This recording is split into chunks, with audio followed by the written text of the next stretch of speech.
All right, let's get right into it. Have you ever wondered why really smart, really capable people get stuck in jobs they've obviously outgrown? Well, there's a very specific psychological reason for it. And by the time we're done here, you're not only going to have a name for that mechanism, you'll also understand why staying put wasn't the personal failing you probably thought it was. So first things first, let's just clear the table of the usual suspects. The reason you might still be there, it's not because you're lazy, it's not that you just fear change, and it's definitely not because you lack ambition. Those are the easy answers, right? The stories we kind of beat ourselves up with. But they miss what's really going on underneath. The truth is way more specific. You know, it usually starts with a moment just like this one. It's quiet. It could be a Sunday night, maybe in the middle of a totally random workday. You just kind of look up from what you're doing and the thought lands. No fireworks, no drama, just, this is not it. This isn't what I was supposed to be doing. And the real mystery begins with what you think next.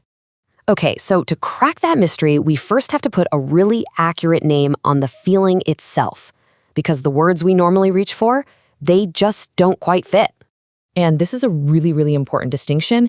People love to call it burnout, but it's not. Burnout is when your tank is empty from doing too much work. This is misalignment. It's a totally different kind of exhaustion. It's the exhaustion you feel from being really good at the wrong thing. See, the problem isn't how many hours you're working, it's what those hours are actually for.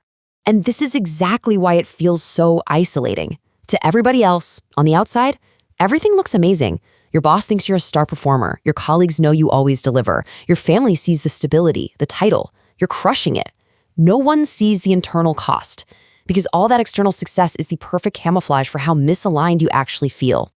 And when you're living with that secret, that hidden cost, eventually a deeper question starts to bubble to the surface. And it's got nothing to do with your daily tasks or that next big project.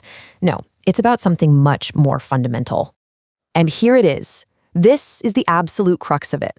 After that moment of realization, your brain doesn't immediately go to, okay, time to build an exit plan. Nope. It jumps straight to, why haven't I left already? That question, why am I still here? That is the lock we're about to find the key for. So what's the real answer to that question? Well, behavioral science actually has a fascinating one. It turns out your brain has been running a kind of secret program in the background. A protective mechanism you probably didn't even know was switched on. The big picture concept here is what's known as status quo bias. We are just psychologically wired to feel the pain of a loss much more intensely than the pleasure of an equal gain. So leaving a job isn't just about the excitement of something new. Your brain frames it as accepting the loss of your salary, the loss of your reputation, the loss of stability. But for intelligent people, it gets even trickier. There's a more subtle, more refined mechanism at work, one that actually uses your own intelligence against you. So what is it? It's called protective ambiguity. Let that one sink in for a second. As long as you stay put, that version of you who could go start a company or write a book or change careers, well, that version of you stays a live possibility. By not acting, you are protecting that dream from the harsh reality of potential failure. It's a total paradox. Staying still is the strategy you use to keep the dream of movement perfectly alive. And here is the craziest part. Being smart doesn't help you escape this trap. It actually makes you better at building it.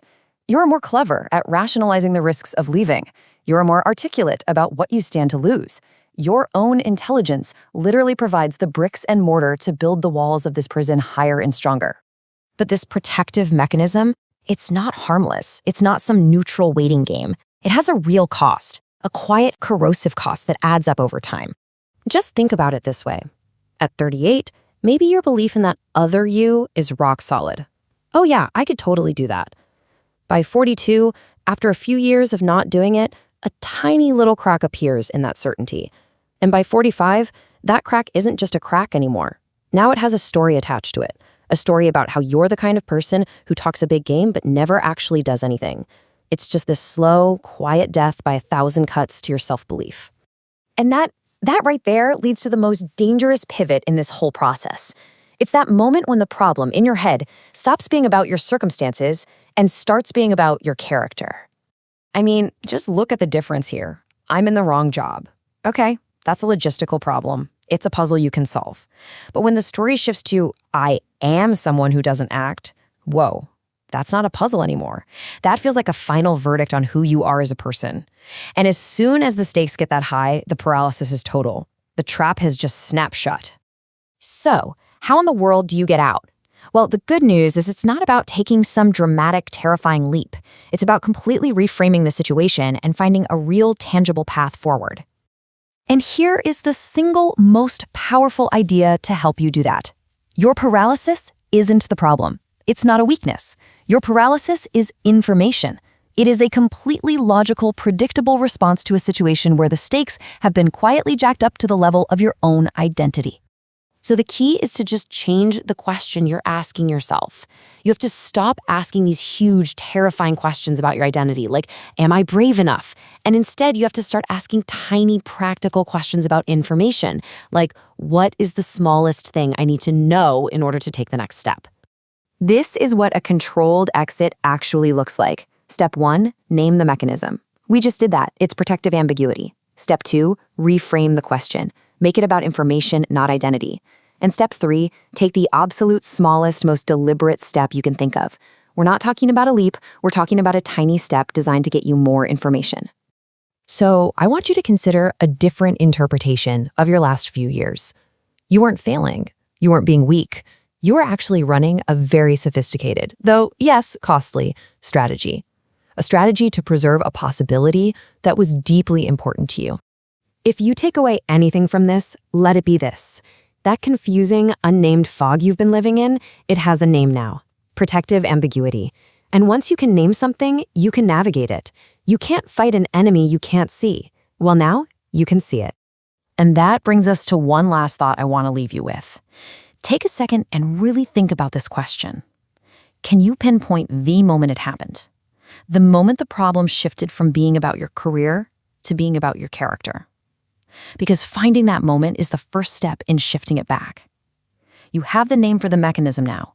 The next step is yours.